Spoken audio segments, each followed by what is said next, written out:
Hello everyone! In this video I'm going to be exploring some small towns in eastern South Dakota, including a town that was wiped out by a tornado in 2003. I'm going to focus on abandoned buildings, historical places, and some railroad. So let's begin. Our first stop is Howard, South Dakota. It is located in Minor County, about an hour and 13 minutes away from Sioux Falls. The town is located on Highway 34.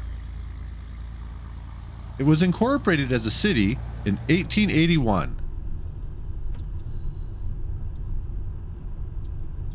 The sign says, "This board is intentionally left blank."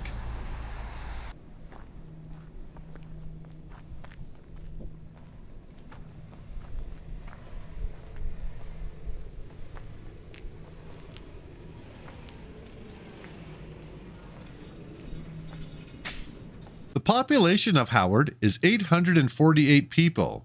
At its peak in 1920, 1,325 people lived here.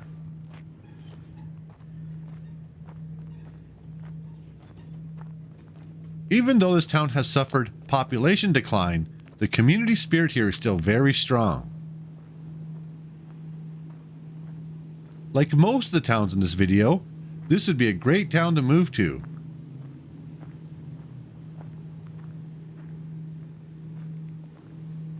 The current median listing for a house here is $157,000.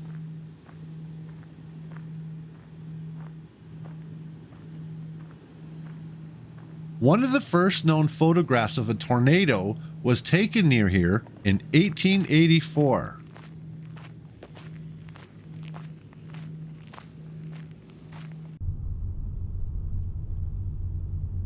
Since Howard is a county seat, it also has the courthouse.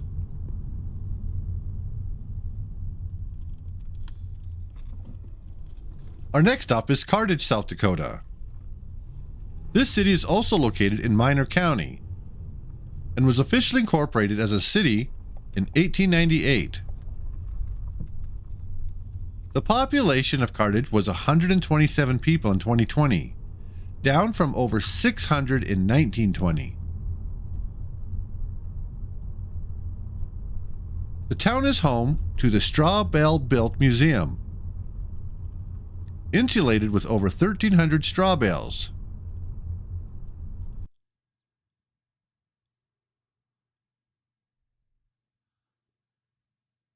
Legendary wanderer Chris McCandless, subject of the book and film Into the Wild, lived here for parts of 2 years in the early 1990s.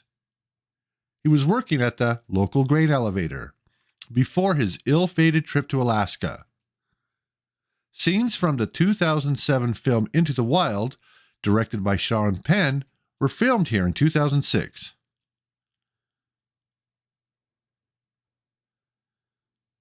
The median sale price of a home in this county is $145,000.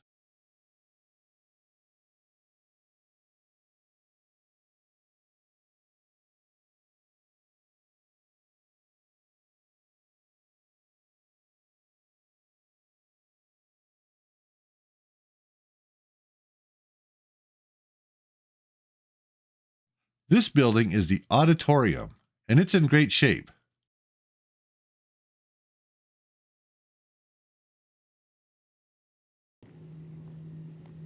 Another one of those small towns in South Dakota with strong community spirit.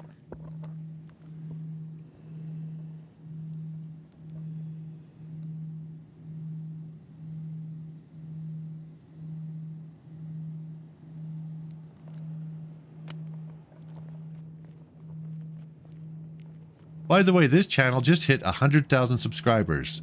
I can't tell you how much I appreciate it. Thank you so much.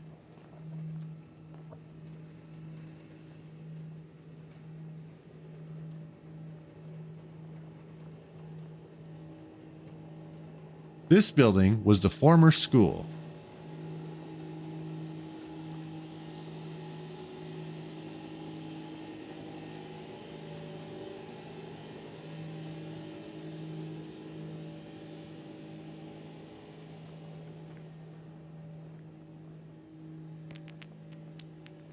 Our next stop is Manchester, South Dakota.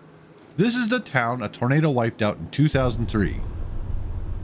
In the year 2000, 40 people lived here. Now there's one family who just set up a house on the edge of town.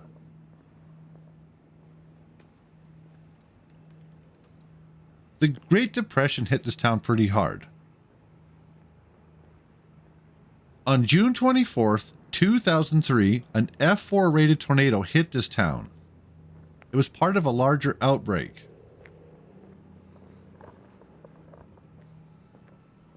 Estimated wind speeds were up to 260 miles per hour.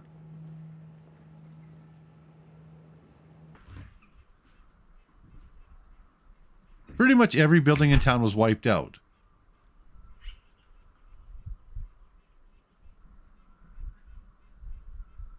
And it wouldn't surprise me if this town that says Manchester was recovered from the tornado.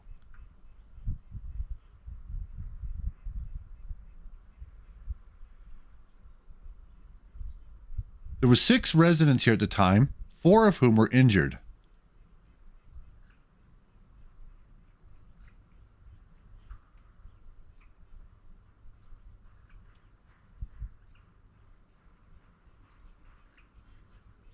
Damage was estimated at $3 million, and the town was never rebuilt.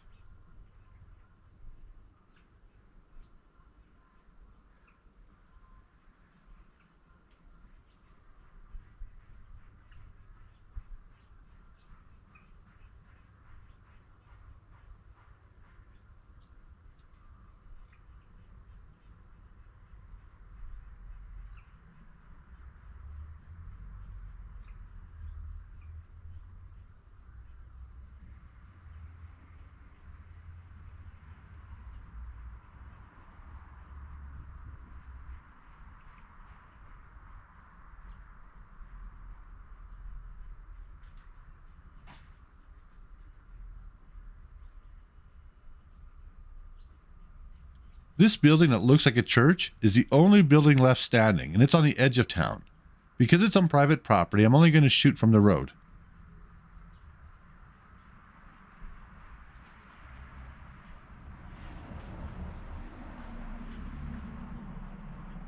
Our next stop is Redfield, South Dakota.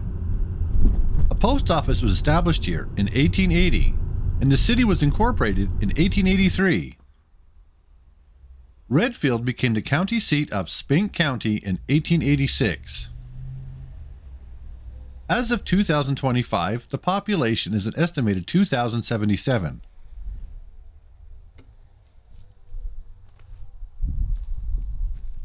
At its peak in 1980, 3,027 people lived here.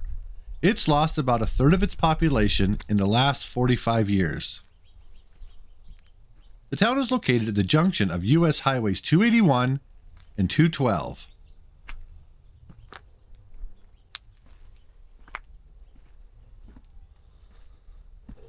Most of the reason for the population decline is agricultural consolidation, and also a lot of young people move to larger centers. There are limited job and economic opportunities in these small towns, but they do exist. But small towns are a great place to start a small business. I myself moved from a large city of Houston and Calgary to Shaunavon, Saskatchewan with a population of 2,000 people 20 years ago, and I'm so glad I did.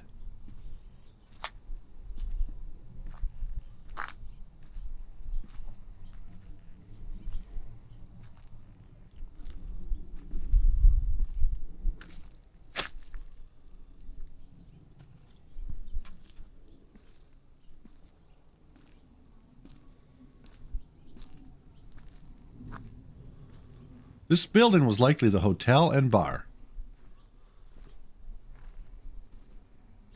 There's a lot of great buildings in these small towns.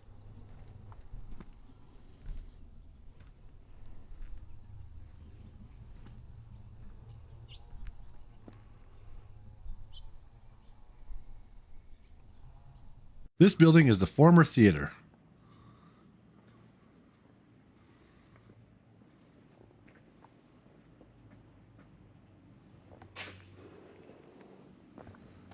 The city was visited by 3 sitting U.S. presidents: William McKinley in 1899, William Howard Taft in 1911, and Franklin D. Roosevelt in 1936. The town also boasts this railroad museum.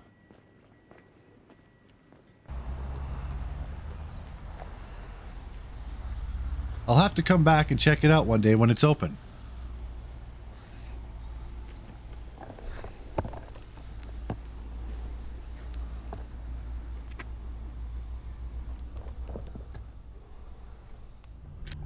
Our next stop is Ipswich, South Dakota.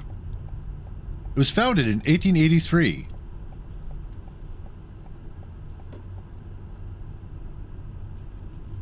The population is currently 928 people. In 1970, it had 1,187 residents.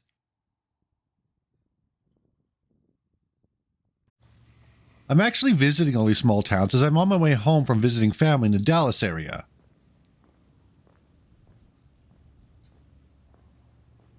And I thought I'd stop by in all these small towns on my way home to Saskatchewan.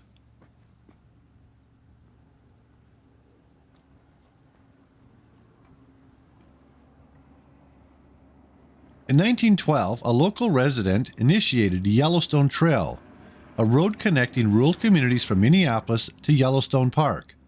It later became Highway 12.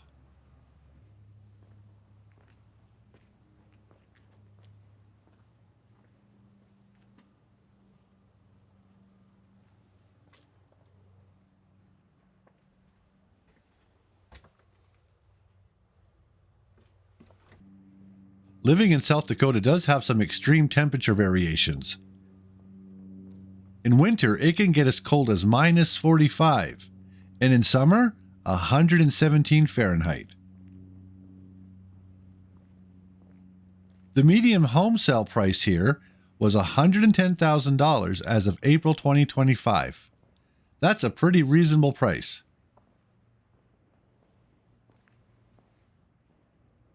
Although Main Street does look pretty bare, there are a lot of services along the highway.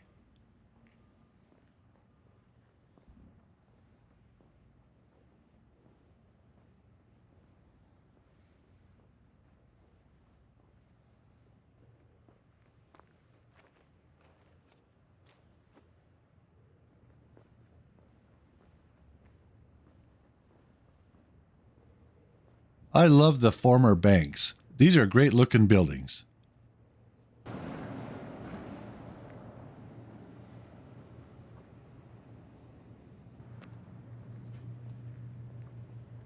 This building looks like it was apartments.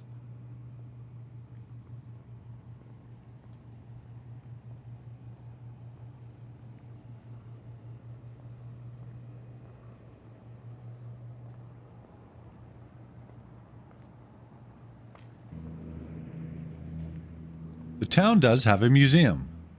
It wasn't open today. My favorite building is the library, and it's still open.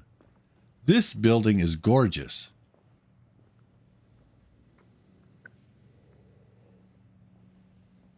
It also has the medicine or prayer rock. You can hit pause if you want to read the sign.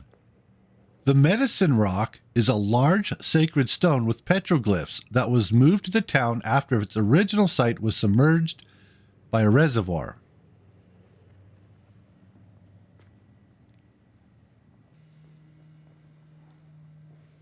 This building was for sale.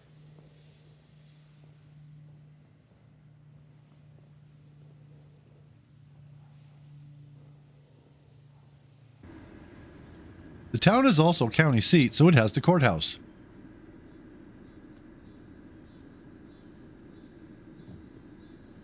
Our next stop is Hosmer, South Dakota. The city was founded and laid out in 1887, and the current population is 164 people, with a peak of 579 in 1940. This was the only town I purposely came to on my trip because I wanted to see this old vintage telephone booth. I saw a photo of this online and I was fascinated. And it does in fact look like it's still in service.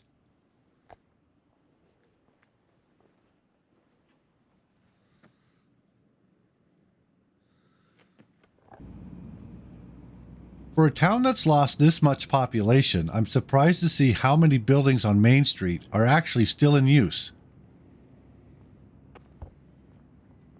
This is a small but charming town.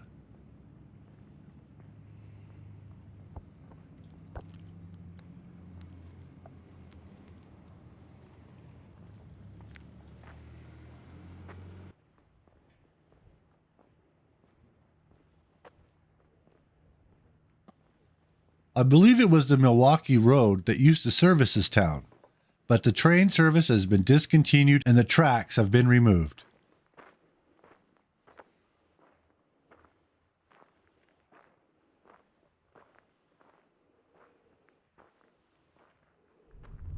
And finally, we're going to stop in Eureka, South Dakota. It's a city in western McPherson County, and it's near the North Dakota state line.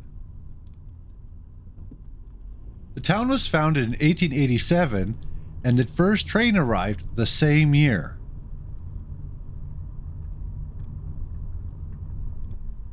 Eureka is served by Highway 10 and Highway 47.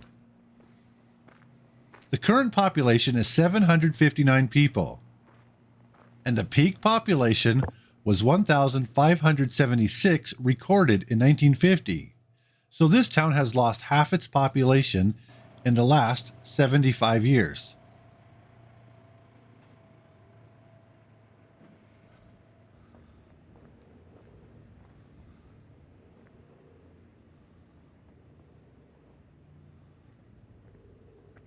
It's also one of the nicest small towns I visited. This is the former movie theater.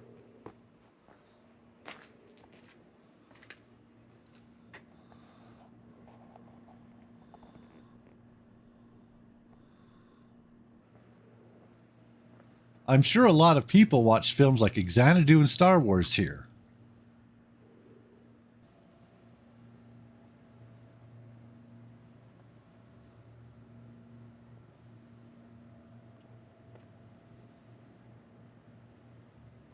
This building is the bank and it's still in service. There was a lot of activity going on in this small town.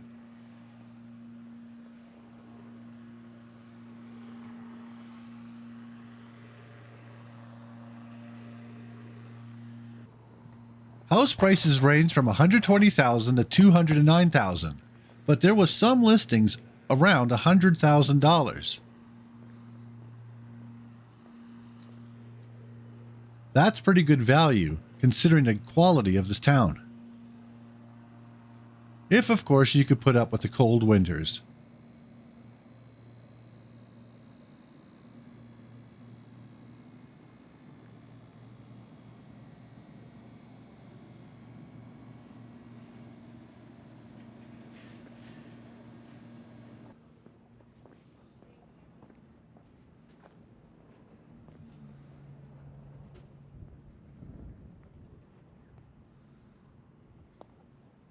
I was also very surprised to discover this town has its very own lake and beach in the town site. What a gem in the middle of nowhere, South Dakota. I really hope you enjoyed this video. Thank you so much for watching. If you have any questions or comments, please leave in the comment section below.